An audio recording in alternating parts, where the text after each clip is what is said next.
제 친구 중에 한 사람이 러시아어 전공을 한 러시아어 교수가 있습니다. 근데 지금은 러시아어 전공한 사람이 많아요. 근데 1980년대, 70년대 러시아어 전공한 사람이 거의 없었습니다. 서울대학도 아주 나중에 늦게 생겼어요, 러시아어과가. 그런데 노태우 대통령이 북방 외교를 하셨잖아요. 러시아를 가셨어. 그 당시 소련이지요. 소련을 가셔야 되는데 러시아가 통역할 놈이 없어. 그래서 우리 친구 육사 교수였어요. 육사에만 러시아과가 있어요. 왜냐하면 그게 적대 세력이니까 그 말을 알아야 전쟁을 할 거 아니에요. 그런데 러시아어를 해야 되는데 국내에서 러시아를 못해요. 왜냐하면 국내 러시아어 사전이 없어. 왜 없겠어요? 참 호랑이 담배 먹던 시장에 우리 후손들은 참 별놈들 다 있었다 그렇게 생각할 거예요. 러시아 말을 하는데 러시아 사전이 없어요. 왜냐하면 불온문서예요. 불온문서. 어떻게 러시아어 사전이 그러니까 이 대가리가 굳으면 그런 거 막 생각해. 불온문서야 러시아어 사전이. 그래서 근데 그 당시 소련하고 국교가 없으니까 소련 가서 공부할 수도 없잖아요. 그래서 미국 워싱턴 대학이 러시아어로 무지하게 강합니다. 미국 워싱턴 대학에 가서 러시아를 공부했어요. 그러니까 시험 보기가 무지무지럽대. 왜? 문제는 영어로 나오는데 한국말로 생각해가지고 러시아로 써야 돼, 답을. 그럴 거 아니야. 무지무지럽대요, 이건. 영어 하기도 힘들어 죽겠는데. 영어로 문제를 내면 한국어로 해석해야 될 거 아니에요. 그걸 러시아어로 번역해서 답을 써야 문제가 나오는. 이 점수가 나온단 말이에요. 그래서 이건 러시아 이 육사 교수들을 데리고 노태우 대통령께서 소련을 가셨단 말이에요. 근데 크레물린 국궁 있잖아요.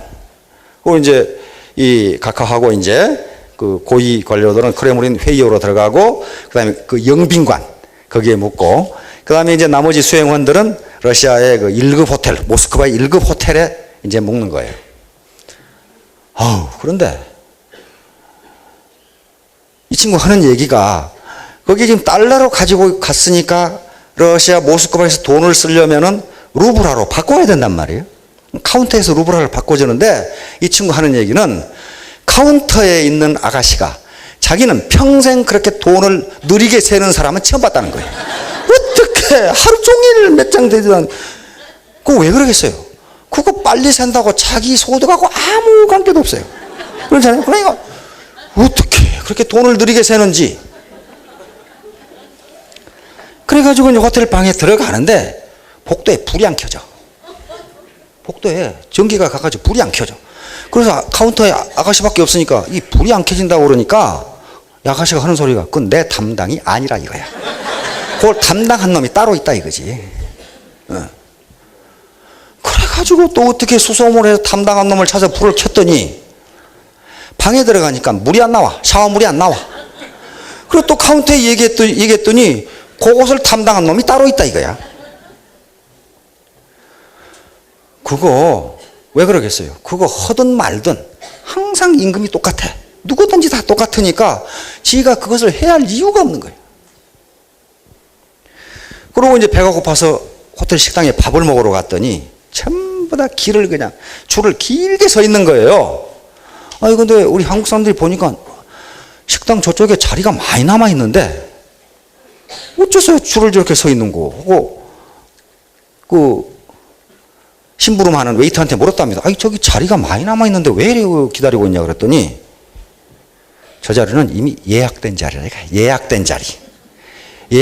그래서 그런가 보다. 그렇게 했는데 오늘 또 그렇고 내일 또 그렇고 예약됐다는데 앉는 놈은 한 놈도 없더라. 그래서 러시아 사람한테 물었답니다. 이거 예약됐다는데 왜 사람이 오늘 또 없고 내일 또 없고 그러니까 저 새끼들이 청소하기 싫으니까 예약됐다고 안 받는다. 그게 뭐예요? 이거 내 거 아니야, 내 거. 호텔이 망하건 말건 나는 항상 일정한 봉급, 평등성이죠? 이퀄리티. 그거 받으니까 나는 모르겠다 이거야. 그래서 그 당시에 미국에서 소련의 현상, 경제 현상에 대해서 이제 이 설명해 놓은 것이 있습니다. 소련은 텍스가 너무 많다. 얼른 보면 이유를 배반적입니다. 세금이 하나도 없다고 그러는데 텍스가 너무 많다. 왜 텍스가 너무 많습니까? 번 거 다 가져가 버렸거든. 그게 전부 텍스야. 그리고 조금씩 나눠줘. 그러니까 인센티브가 없는 거예요. 그런데 이놈이 이 친구가 가서 물건을 사는데 물건 사는데 줄이 세 줄이랍니다. 세 줄. 어째서 세 줄이냐 그랬더니 돈을 내는 줄이 하나 있고, 그럼 여기서 쿠폰을 끊어줘요. 쿠폰을 끊어주면 여기서 이제 줄 서가지고 물건을 받는 줄이 또 하나 있어요. 여기서 이제. 그래, 이쪽에 이제 물건을 확인하는 줄이 하나 있고, 그래가지고 한 사람이 할 일을 세 놈이 하는 거야. 그러니까 실업자가 하나도 없죠. 그래서 프리드만 교수 같은 경우는 그 당시 소련은 실업자는 한 명도 없는데 일하는 놈도 한 놈도 없다 그래놨거든요. 정말 그렇게 된 거예요. 그래가지고 이 친구가 어떤 놈이 이따구 제도를 만들어가지고 이렇게 불편하게 만들어놨을까 하고 때려주기로 갔더니 거기도 역시 세 줄이 서 있어가지고 때려주기지 못했다. 뭐 이제 이런 게 있어요. 아이고 기다리기 지쳐가지고 못 때려주겠다. 그게 옛날 미국의 경제학 그 책 속에 있는 얘기입니다. 그건 뭐냐면요, 주인, 다시 말해 이 시스템이 내 것이 아니라고 생각하면 그것은 소련 사람들이 심성이 나쁘다 그런 얘기가 아닙니다. 이 중에 그거 백날 해도 뼈 빠지게 일해도 봉급 똑같고 자빠져 놀아도 똑같은데 누가 뼈 빠지게 일하겠어요? 그렇게 안 한다. 그래서 그 체제가 붕괴된 겁니다. 볼셰비키 혁명이 1917년이니까 딱 91년에 붕괴됐거든요. 약 70년 사회주의 체제를 실험하고 그대로 무너져 버렸어요. 왜? 비효율성이 너무 커요. 인에피션시가 너무 커. 하여간에 그래서 내가 무언가 해보겠다고 생각하지 않으면 안 된다는 거예요. 시스템이 받쳐주지 않으면요, 천하 없어도 개인의 노력은 안 돼요. 시스템이 받쳐줘야 돼요. 시스템이 받쳐줘야 됩니다. 그래서 북한이나 소련에서 나오는 게 무슨 운동이 많아요. 운동. 북한의 천리마 운동 같은 것도 그런 경우입니다. 1959년에 나온 운동인데 지금도 하고 있어. 북한 헌법에 천리마 운동이 들어있어요. 천리마는 하루에 1000리를 뛰어도 지치지 않는다 그 말이거든요. 그러니까 죽을 때까지 일해라 그 말인데 왜 그런 구호가 나오겠어요? 일을 안 하니까 나온단 말이에요. 일을 안 하니까. 그래서 일을 하도록 자기 뜻을 갖도록 하려면 우선 시스템이 바탕이 돼야 되고, 그 시스템 위에서 내가 일한 것만큼 소득이 생긴다는 보장이 없으면 인간은 누구도 일하지 않습니다. 따라서 유자는 있을 유자죠. 있을 유. 지는 뜻지자입니다. 뜻지. 경은 마침내 경자고 성은 이룰 성자입니다. 그러니까 뜻이 있으면 마침내 이룬다. 다시 말하면 올바른 뜻과 강력한 의지가 있으면 반드시 성공한다. 그런 말이에요. 반드시 성공한다. 어떤 어려움이 있어도 반드시 성공한다. 이게 유지경성입니다. 그런데요, 요 말이 있는 것은 후한서에 있습니다. 후한서. 한나라 잘 아시죠? 장기 둘 때 한나라 초나라 이렇게 있잖아요. 또 중국의 족속을 뭐라고 그러면 한족이라고 그러죠. 그 한나라에서 나온 거. 한나라 이제는 하족이라고 해서 하족. 여름맞춰 써서 한나라였거든요.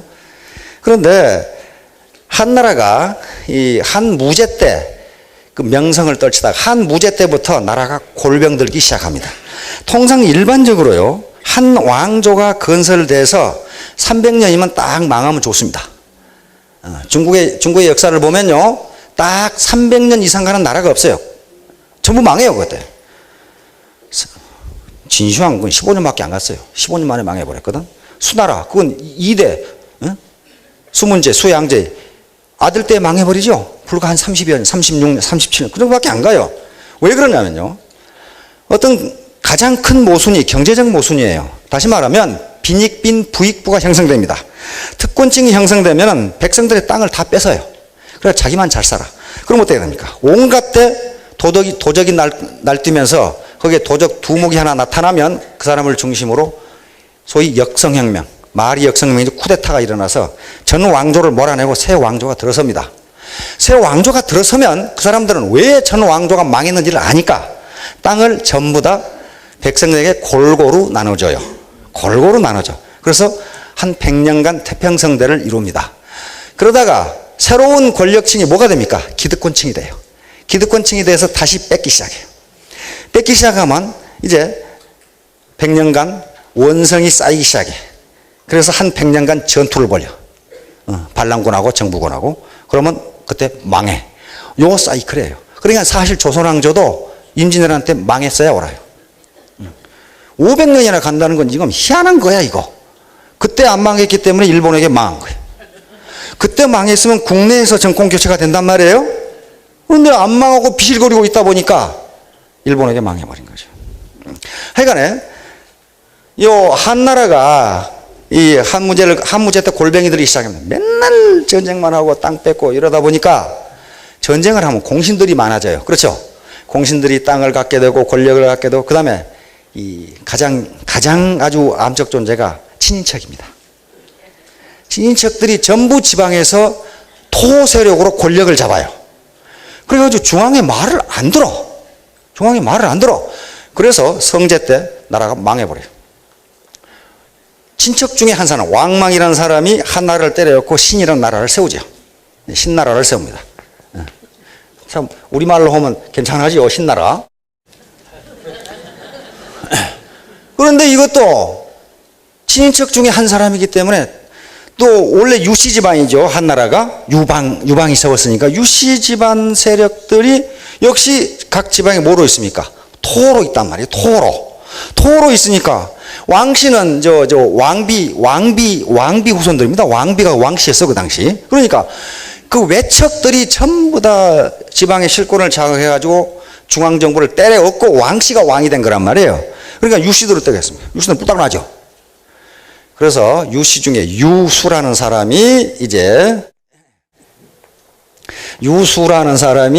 한 지방 토인데 이 사람이 이제 이 신나라를 때려엎고 후한을 세웁니다. 그게 이 유수가 후한 제1대 황제인 광무제입니다.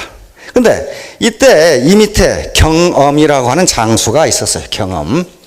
경엄이라고 하는 장수가 있었는데 이 장수에 관한 얘기가 경엄열전이라는 얘기가 쏙 나옵니다. 여기 유수를 위해서 전투를 하는데 왜냐하면 그 왕씨들이 막 장씨 왕씨들이 전부 지방에 자기 군대를 가지고 있으니까 유수도 그 중에 한 사람이에요. 그런데 유수 밑에서 장보라고 하는 군대를 치는데 경엄이라는 사람이 자기 발에 자기 다리에 화살을 맞았음에도 불구하고 끝까지 싸워서 이 장보를 물리치고 결국 유수가 광무제 후한 황제가 되는데 1등 공신이 됩니다. 그래서 이 장수가 왔을 때 바로 이 광무제 유수가 한 말 중에 이 말이 들어있어요. 유지자 사경성 이렇게 되어 있어요. 뜻이 있으면 마침내 반드시 이룬다. 뜻이 있으면 자네가 나보고 천하를 얻으라고 했을 때 참 어떻게 할까 망설였는데 자네같이 충신이 있어서 내 뜻을 자네도 뜻을 이루고 나도 뜻을 이루었다. 그러니까 이 뜻이 올바른 뜻이어야 됩니다. 올바른 뜻을 강하게 가지고 있으면 마침내 성공한다. 그 말이에요 지금. 그래서 여기에서 많은 이제 파생어가 나오기 시작합니다. 한번 슬라이드 한번 비춰보실래요? 우선 뜻을 세워야 돼요. 그렇죠? 뜻을 세워야 되는데 그래서 천일 천만원 작전 백일 파면서 어떤 우리 리더분 중에는 저 너무 길단 말이야. 1년 만에 해버리자 말이야. 근데 그 양반은 1년 만에 했어요. 야, 뭐 100일 만에 판매사 한 달 만에 해버리자 말이야. 그 양반은 한 달 만에 가능해요. 그러나 모든 보통 사람이 그렇게 하기는 힘들거든요. 이게 적은 금액은 아닙니다. 이게 가만히 생각했다 1000만 원 안 돼요. 안 됩니다. 가장 중요한 게 100일 동안 어떻게 하느냐는 거예요. 100일 동안. 왜냐하면요, 우리는 관성이라는 게 있고, 이 네트워크 사업이라는 게 인상이 참 더러워요. 그렇죠? 네가 어쩌다 그렇게 됐냐? 이렇게 물어본단 말이에요. 요걸 떨쳐내는데 100일 동안의 몰입이 필요하다 하는 거예요. 다시 말하면 이게 판매사가 되면 비행기가 이륙하는 건데요. 비행기가 이륙하기 전에 엔진 소리가 가장 큽니다. 온갖 파워를 다 쓰거든요. 그렇게 하지 않으면 양력을 받지 못하면 이룩 못합니다. 그걸 끝나요. 땅에서 헤매다 끝나는 거예요. 자, 그렇게 하기 위해서는 이제 먼저 목표를 잡아야 되는데, 대기업이건 관공서건 학자들이건 목표를 잡을 때는 반드시 스마트 원칙이라고 하는 것을 따라서 합니다. 스마트. S는 뭡니까? 스페시픽. 목표를 구체적으로 잡아야 된다. 그렇지 않으면 목표가 달성됐는지 안 됐는지 몰라요. 예를 들면 나는 천일에 1,000만 원을 벌겠다. 이렇게 해야지 나는 돈을 많이 벌겠다. 이렇게 되면 구체성이 없어요. 그 많은 게 뭔지 안 되니까 구체적으로 잡아야 돼요. 구체적으로 잡다 보면 어떻게 됩니까? 나중에 평가할 때 내가 그걸 달성했는지 못했는지 평가할 수가 있어요. 두 번째 뭡니까? 측정 가능해. 아까 그 측정 가능하게. 나는 부모님께 효도하겠다. 그 목표는 목표인데 그 효도를 어떻게 한다는 거예요, 도대체. 그러지 말고 나는 매일 전화를 드리겠다. 이런 식으로 해야 된다. 행동장치, 아까 마찬가지입니다. 행동으로 옮길 수 있도록 추상적으로 잡지 말고 나는 하루에 고객을 10명을 만나겠다.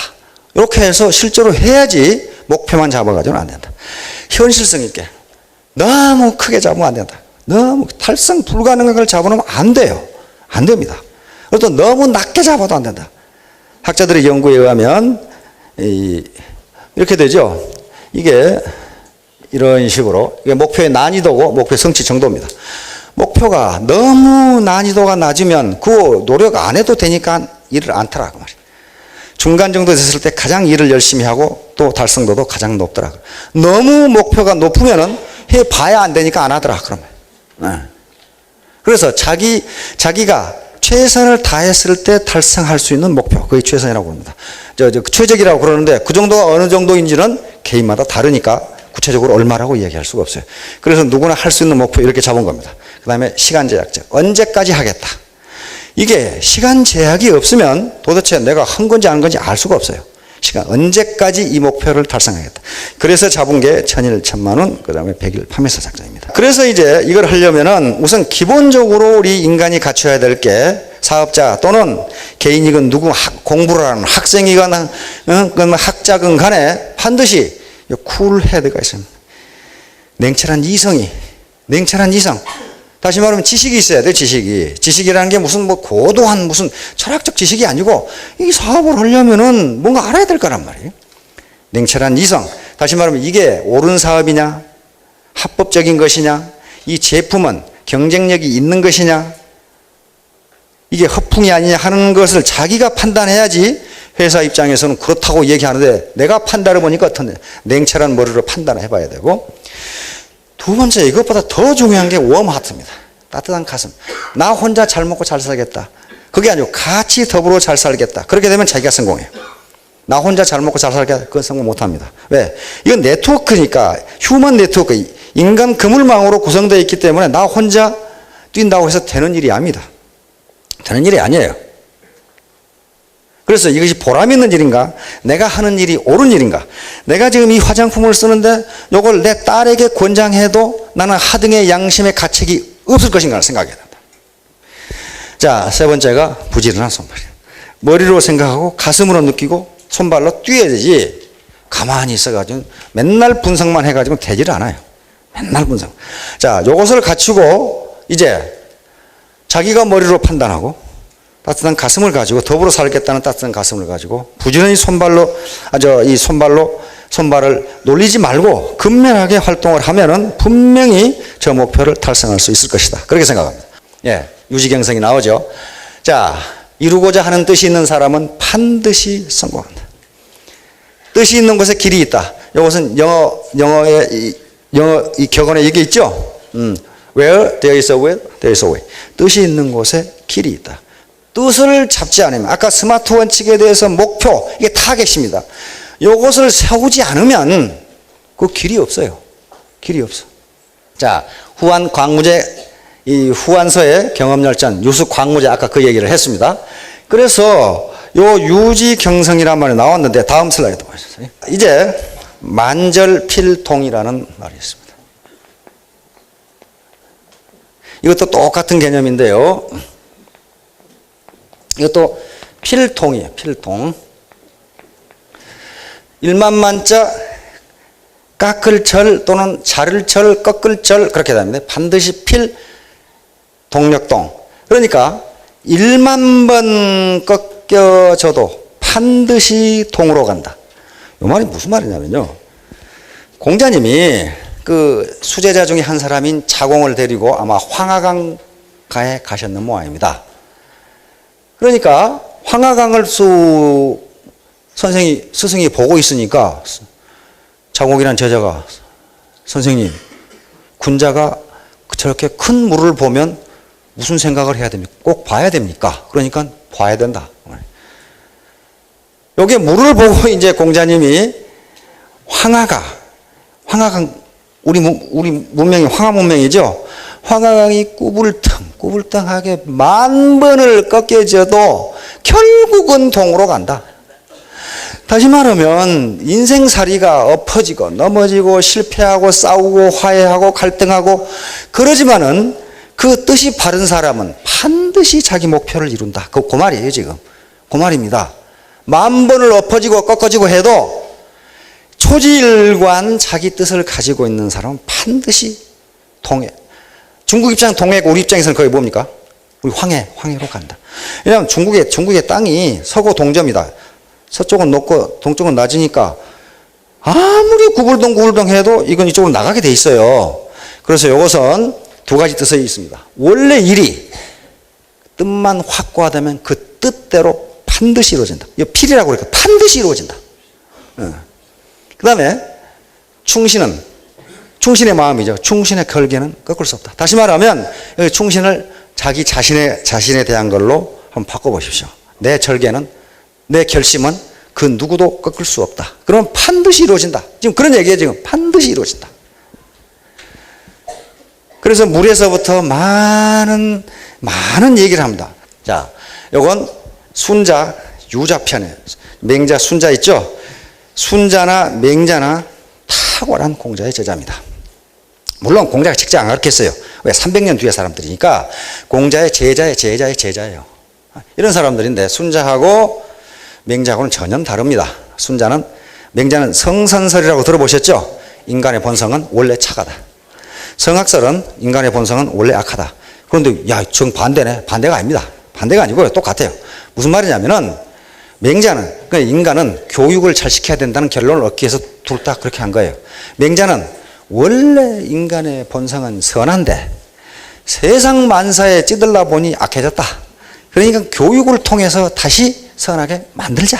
요 개념이고, 순자는 아니다. 원래 인간은 교육을 안 받으면 악하니까 교육을 시켜서 순화시키자. 그 말이에요. 둘 다 뭘 강조합니까? 인간을 교육하자. 그런 말이에요, 지금. 순자, 유자편에 나와 있는데, 공자와 자공이라는 사람이 한 얘기입니다. 공자가 무릇 특성을 이렇게 덕, 의, 도, 용, 정, 찰, 지 이렇게 딱 해놨어요. 뭐냐면은, 물은 만물을 살아나게 하는데, 그럼 물 없으면 다 죽죠? 내가 했다고 자랑하지 않는다. 그런 말이야. 물이 자랑한 거 봤습니까? 그게 덕이다. 그러니까 덕은 뭘 하는 거예요? 누구에게 베풀되, 야, 이놈아, 내가 해준 거야. 그건 덕이 없는 놈이다. 그런 말이야, 지금. 자기가 다 그 사람을 살려주고도 내가 했다고 자랑하지 않는다. 그것이 물이 보여주는 덕이다. 그 말이지, 지금. 이것은 누구에게 무슨 편파적으로 한다든가 그렇게 하지 않는다. 그 말이야. 그렇게 만물을 적시면서 그렇게 하는데도 다 똑같이 그렇게 해주고, 그 다음에 가능하면 자기가 낮은 곳으로 간다. 물이 높은 곳으로 가는 거 봤습니까? 자기가 낮은 곳으로 간다고 말해요. 만물을 살리면서도 맨 나중에는 가장 낮은 곳으로 간다. 그게 우다. 그런 얘기예요. 도는 넓기도 하고 좁기도 하고 그런 개념이고, 용은 그 험한 골짜기를 그렇게 달리면서도 두려워하지 않는다. 물이 두려워한 거 봤습니까? 아무데나 가지. 그게 용이다. 그러니까 이건 지금 무슨 얘기를 하는 거예요? 물을 비유해서 제자들도 이렇게 하라. 아무리 어려운 시련을 닥치더라도 그걸 두려워하거나 피하지 말라. 그 말이에요, 지금. 정은 이게 여기다 물을 받으면 물이 평평하게 돼요. 그렇죠? 물이 이렇게 울퉁불퉁한 거 봤어요? 평평하게. 이게 바른 것이다. 모든 인간을 이렇게 대해라. 그 말이에요, 지금. 평평하게 이렇게 되는 것이다. 그 다음에, 그러면서 뭐라고 하냐면 평미래. 평미래라는 거, 이렇게 벼 늘어놓고, 평평하게 고르는 거 있죠? 그 전라도에서는 당글개라 그래. 그걸 쓰지 않는데도 물은 항상 평평하다. 그런 말이에요. 일부러 누군가가 평평하게 하려고 안 해도 스스로 평평하다. 스스로 공정하다. 그런 말이에요. 스스로 공정하다. 그러니까 너희들도 그렇게 해라. 그 말이에요, 지금. 사람 차별하지 말고 누구나 동일하게 그렇게 대해라. 그 말이에요, 지금. 차는 모든 걸 살피면서 간다. 지는 지를 이야기하면서 만절필동을 말씀하신 겁니다. 봐라. 10,000번을 꺾어졌는데도 드디어 동해로 간다. 바다로 간다. 그것은 의지가 강한 것이다. 그 말이에요. 의지가 강한 것이다. 의지가 강한 것. 뜻이 짜죠? 의지가 강한 것이다.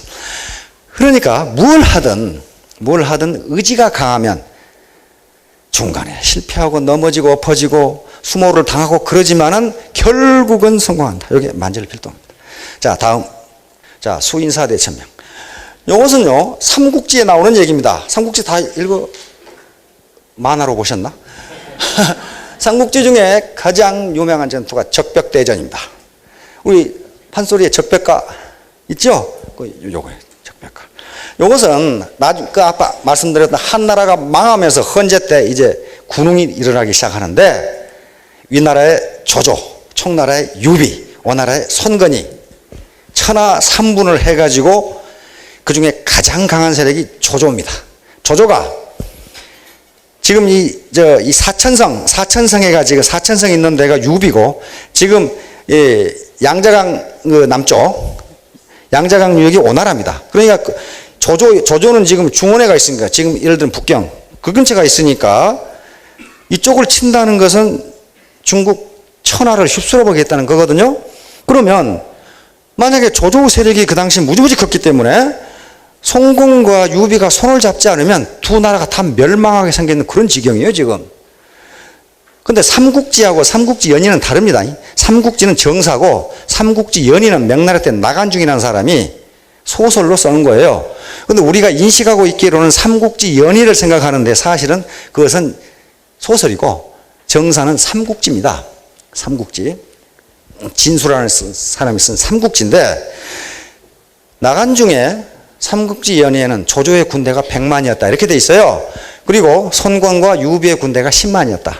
그런데 정사에 따르면 조조의 군대가 한 25만 그리고 오나라 총나라 합해서 한 7만 이 정도 된 걸로 그 정사에는 그렇게 돼 있습니다. 그 당시 인구 같은 거 보면은 100만 군대가 나올 수가 없어요. 하여간에 나간중을 허풍을 좀 쳤는데 그 전투에서 누가 이겼어요?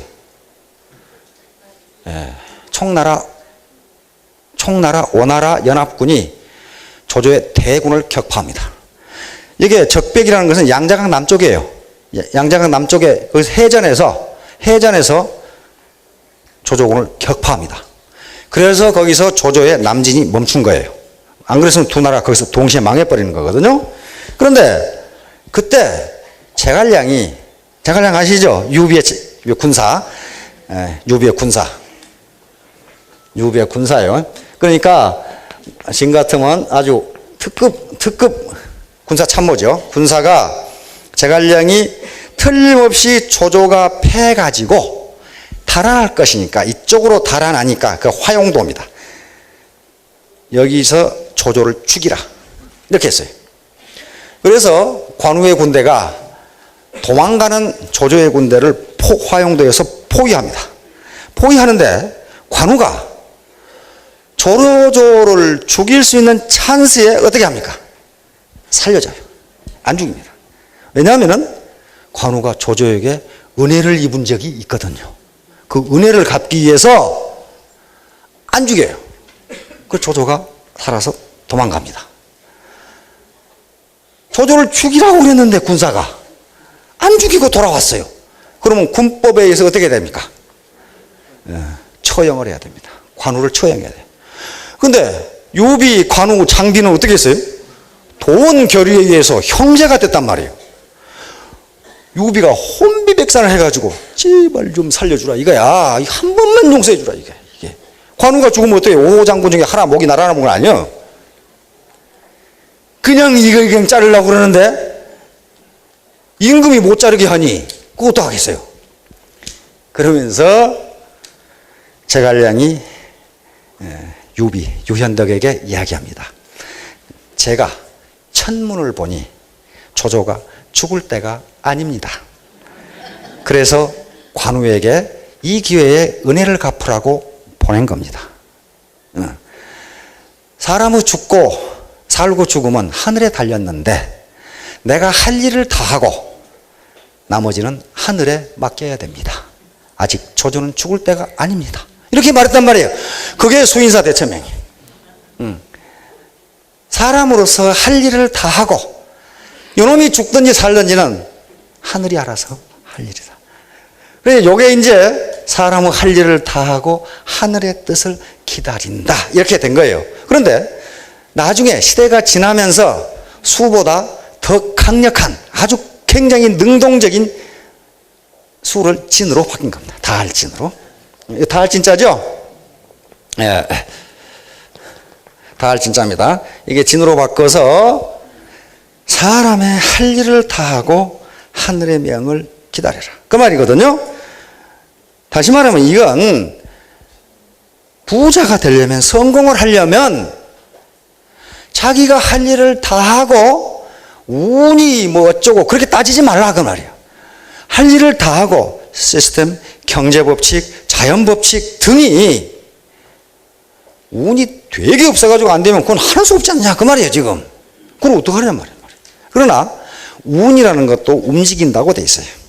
운은 가만히 있는 것이 아니고 당신이 어떻게 될 것인가를 통계학적으로 분석하는 거예요.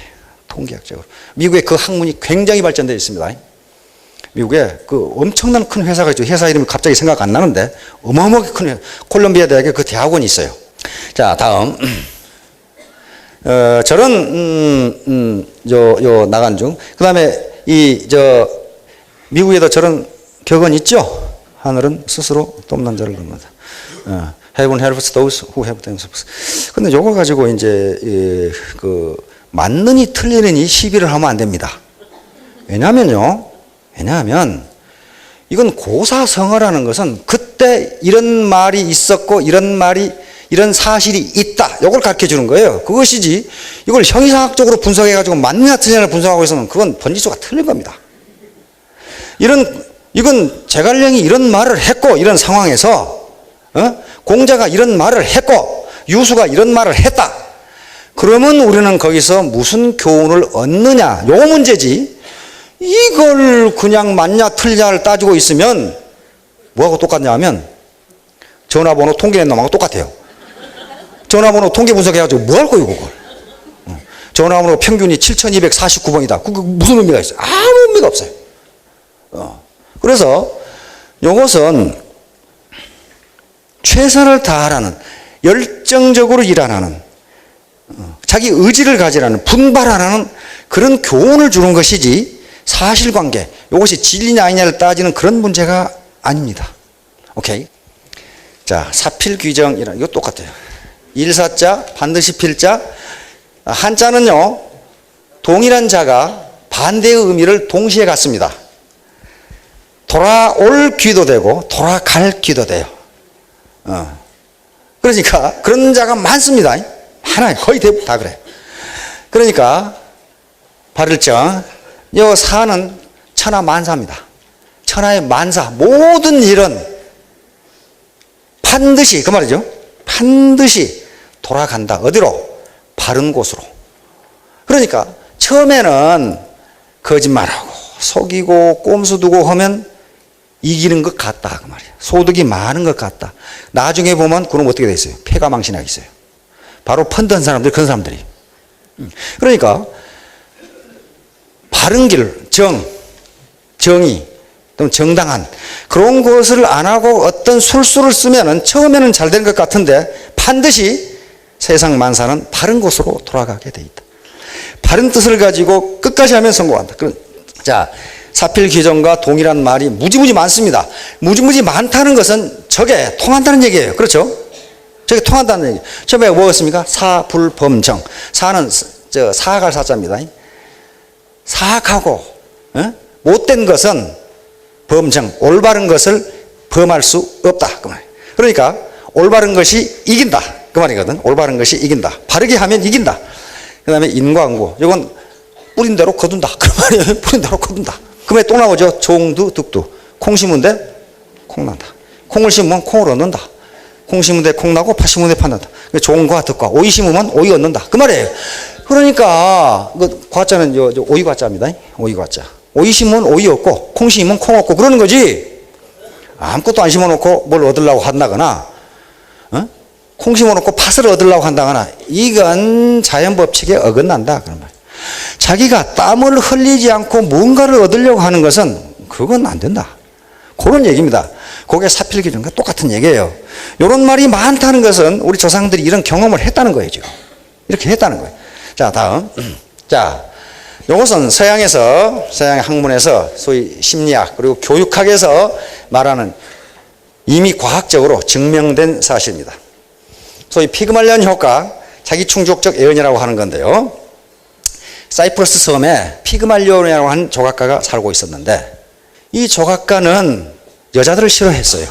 왜냐하면 고을의 처녀들이 쓸데없이 아프로디테 여신, 그러니까 로마 신화로 와서 비너스, 미의 여신 아프로디테를 욕했다가 창녀가 돼가지고 살다가 결국 바위로 변해버린 사건이 있어서 여자들은 무지무지 싫어했어요.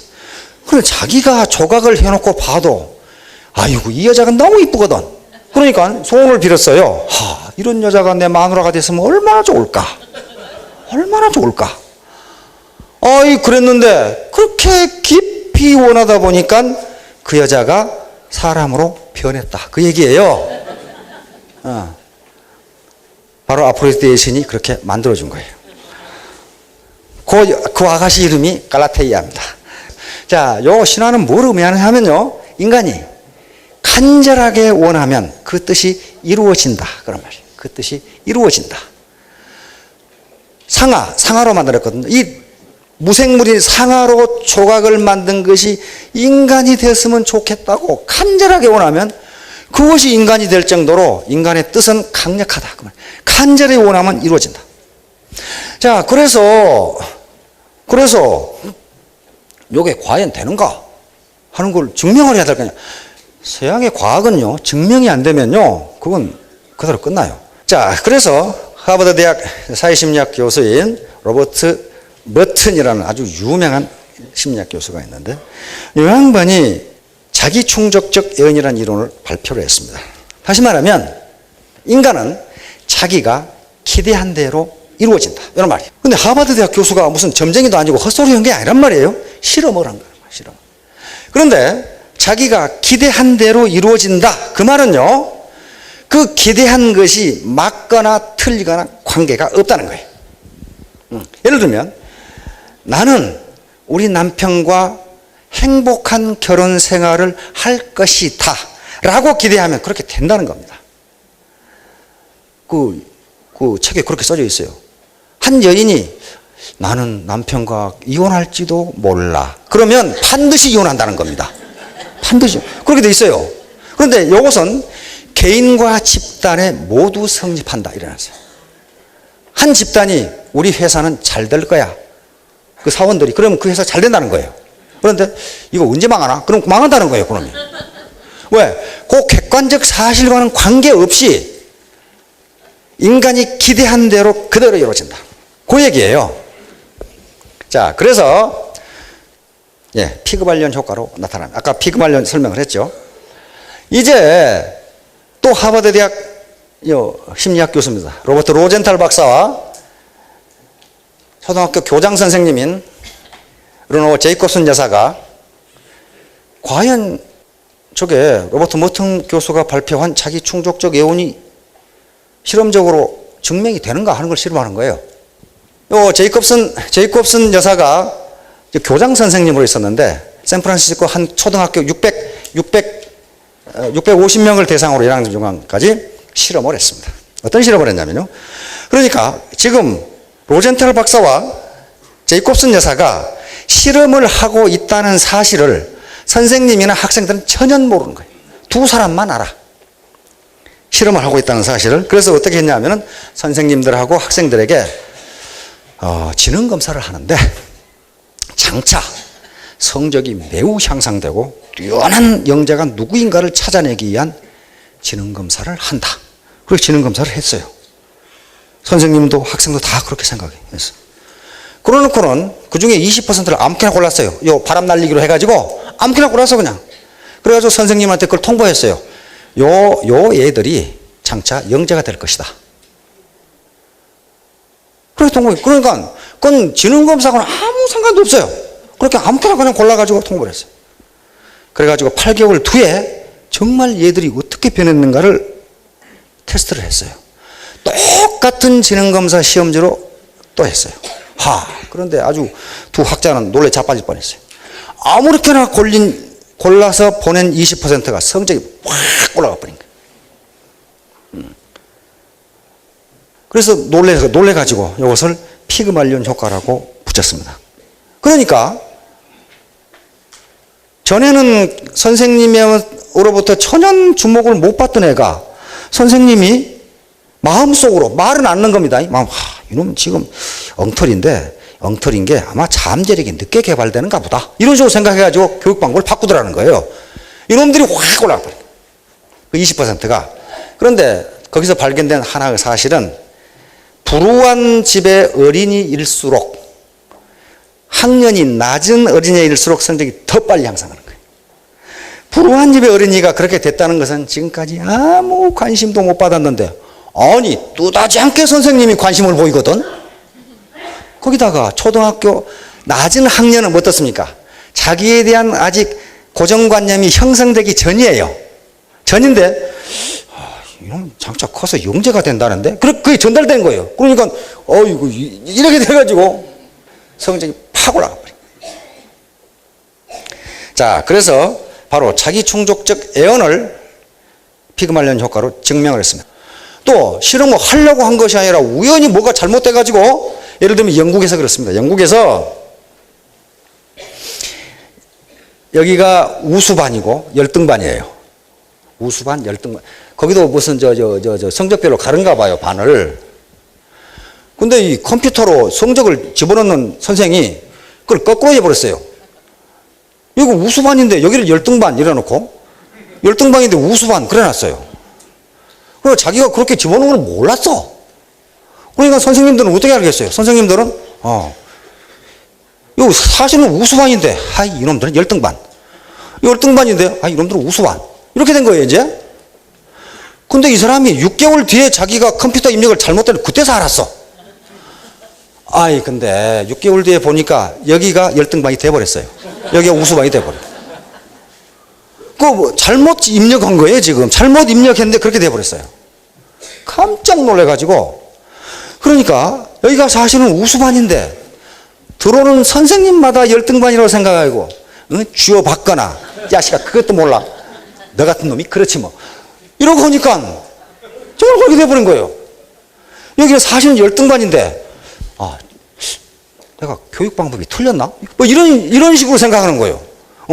지금은 그렇지만은 원래 우수한 놈들이야. 이렇게 하니까 사기를 계속 넣어주니까 이게 나중에 뒤바뀌어 버렸어요. 영국에서 있었던 일입니다. 그러니까 나는 맨날 주부로 살면서 이거 해본 적이 없어. 내가 될까? 이러면 안 된다는 거예요. 나는 할 수 있다. 자, 다음. 자, 지호락. 이건 논어에 나오는 말씀입니다. 유명한, 아마 우리나라 이 식자들이 칼럼 쓰는데 이것도 무지무지하게 많이 써요. 논어에 나오는 말입니다. 자, 지자, 불여, 호지자. 그 갈지자, 여기서는, 요거는, 여기서 지는 어떤 사람, 대상, 또는 사물, 우리 같은 무슨 것, 그렇습니다. 지자. 그러니까, 아는 것은, 그 말이에요. 아는 것은, 불여, 호지자. 호는 좋은 호자죠? 네, 좋아할 호자. 요 호자는 여자가 남자를 끌어안고 있으니까 좋은 게 아니고요. 엄마가 아들을 안고 있는 폼입니다. 그러니까 좋은 거예요. 물론 여자가 남자 끌어안고 있어도 좋겠죠. 그렇죠? 좋겠지만은 아들을 끌어안고 있는 것보다는 좀 덜 좋겠죠. 그렇죠? 그러니까 저게 지지자 불여 호지자. 아는 것은 좋아하는 것만 못하고 불여 같을 여자죠. 호지자. 좋아하는 것은 낙은 즐거울락 즐길락 그러니까 즐기는 것만 못하다. 이 말은 무지무지 공자님이 하신 말씀이에요. 공자의 논어에 있는 말씀입니다. 그래서 기왕에 안 할 바에는 하지 말고 왜? 즐겁지도 않은데 하면 그것이 노동이 되잖아요. 그러면 거기서 성공할 턱이 없어요. 학문도 그렇고 뭣도 그렇고 자기가 좋아서 하고 즐겨야 그걸 성공할 수 있지요. 즐기지 않으면 몰입할 수가 없어요. 확실히 죽겠는데 어떻게 몰입을 합니까? 자, 진승의 명언. 이것은 이 진나라 이 진시황이 망할 때 토목공사를 하다가 진승이라는 이 머슴살이 품팔이꾼입니다. 이 농민 반란을 일으키면서 농민 반란군에게 한 연설입니다. 맨 처음에 품팔이꾼으로 일하다가 바둑에 쉬면서 한 말이 요겁니다. 연작 안지 홍곡지지제. 연작은 제비 연자고 참새 작자니까 안자는 편한 안자인데 여기 어찌 안자입니다. 어찌. 제비나 참새 같은 작은 새가 안지 어찌 알리요 그 말이죠. 홍곡은 큰 기러기 홍자 곤이곡자니까 큰 기러기나 곤이의 뜻을 어찌 알리요. 이 말은 바로 이 진섭이 이 머슴살이 하다가 논에서 일을 하다가 바둑에 쉬고 있는데 다른 머슴들하고 주인하고 있는데 우리가 부귀하게 되면 서로 이 시절 이렇게 지냈던 것을 잊지 맙시다. 그랬단 말이에요. 그러니까 그 주인하고 다른 머슴들이 그걸 아주 비웃으면서 니깐 놈이 머슴살이 하는 주제에 언제 귀하고 부하게 되느냐 이렇게 된 거예요. 그래서 한 말이 이 말입니다. 이 사기에 실려 있어요. 사기 진섭 세가에가 이 말이 실려 있어요. 이런 사람이었다 하는 것을. 그런데 진섭은 머슴살이 품팔이꾼인데 사마천은 그것을 제후 즉 왕의 이치인 세가에 기록해놨어요. 그만큼 사마천의 사기는 그냥 아무렇게나 적어놓은 게 아니고요. 사마천의 역사관을 가지고 이 사람이 역사 발전에 어떤 기여를 했는가에 따라서 그 사람을 거기에 기록해놨어요. 바로 이 머슴살이 품팔이꾼을 제후의 반열에 기록해놨어요. 그래서 연작이 어찌 홍곡의 뜻을 알려. 너 같은 소인배가 나 같은 군자의 뜻을 어찌 알겠느냐 그 말이에요. 특히 여자 사장님들 남편이 어디 갔다 오는 거예요? 그러면 저걸 중얼중얼 하세요. 그러면 연작이 안지 홍곡 지질이요. 그러면 이 여자가 지금 미쳤나? 이제 그 뜻을 알려주지 마세요. 그래도 남자들은 철딱서니가 없어가지고 자기를 무시하면 또 삐지거든. 삐지니까. 그러고 나서 요겁니다. 이제 농민군을 군대로 만들어서 진나라군하고 전투를 해야 되는데 연설을 해야 되잖아요. 여기에 나온 말이 여기 왕후 장상 영유. 왕이고 후는 제후고 장은 장수 상은 재상입니다. 재상. 왕후 장상이 영자도 여하고 이거 하면 안녕 그렇게 되는 거예요. 편한 영자인데 여기서는 어찌 영자입니다. 어찌 그 말이 어조사로 쓴 거예요. 어찌 총자가 따로 있느냐 그 말이. 왕후 장상이 어찌 씨가 따로 있느냐 다 하면 되는 거지 그 말이. 그러니까 부자가 어찌 씨가 따로 있느냐 나도 부자가 될 수 있다 그렇게 생각하시면 된다 그 말이. 그래서 남편이 연작 안지 홍곡 지지려고 뭐라고 씹으시는 게 그러면 다시 이 말을 하란 말이에요. 왕후 장상 영후 정유 완전히 갔구만 이렇게 될 거 아니에요. 자기가 뜻을 어떻게 내가 왕후 장상이 될 수 있다고 생각하는 사람은 될 수 있다. 이게 피그말리온 효과예요. 항상 밑바닥에 기는 사람은 뜻 자체가 그렇게 되면 위로 올라갈 수가 없다. 자, 그래서 이 톨스토이의 살아갈 날이란 공부라는 책에 이렇게 되어 있어요. 이 책을 톨스토이는 자기가 인류에게 주는 가장 큰 사랑이라고 이렇게 표현하고 있습니다. 그러면서 당신에게 가장 중요한 것이 무엇인가? 현재가 가장 중요하고 지금 하고 있는 일이 가장 중요하고 그리고 당신이 만나고 있는 사람이 가장 중요하다. 내가 과거에 뭘 했건, 어떤 일을 했건, 어떤 고관 대작에 있었건, 그건 지나간 일이고, 지금 현재 당신이 하고 있는 일, 지금 그리고 당신이 만나고 있는 사람이 가장 중요하다. 이거 굉장히 현재를 중요하게 하야 현재가 가장 중요하다. 이것은 이미 물리학자들이 다 증명하는 거예요. 왜 그러냐? 요게 나오면 이제 정신이 없는 분들이 있죠. 이고 산수 또 나온. 그게 아니고, 현재 나면서부터 죽을 때까지 벌써, 데스죠, 투 데스. 현재를 전부 합해 놓으면 인생이 된다. 그런 말이에요. 현재밖에 없어요. 미래를 어떻게 합해요? 현재를 계속 합해 놓으면 인생이 된다. 만약에 인생이라는 함수가 컨티뉴어스한 연속 함수라고 하면은, 적분을 해주면 이게 된단 말이에요. 그러니까 인생은 현재의 합산이지, 아이고, 과거에 내가 금송아지를 가지고 있었건, 그건 지나간 일의 일이다. 자, 그래서 이제 사업을 하시려고 그러면, 이게 이제 사업을 하시든 무슨 일을 하시든 상관없습니다. 옷을 말끔하게 입어야 된다. 어제 신문 보니까, 사람의 인상은 30초 만에 결정된다든가. 근데 그 외모 가지고 결정된대요. 근데 그 사람은 미국에서 시장 한 분 있죠, 한국인. 그 양반이 그러놨더라고. 자기가 어떻게 당선됐느냐 하는 걸 설명하면서 그런 일을 했어요. 한국인이니까 미국 유권자를 만나야 될 거 아닙니까?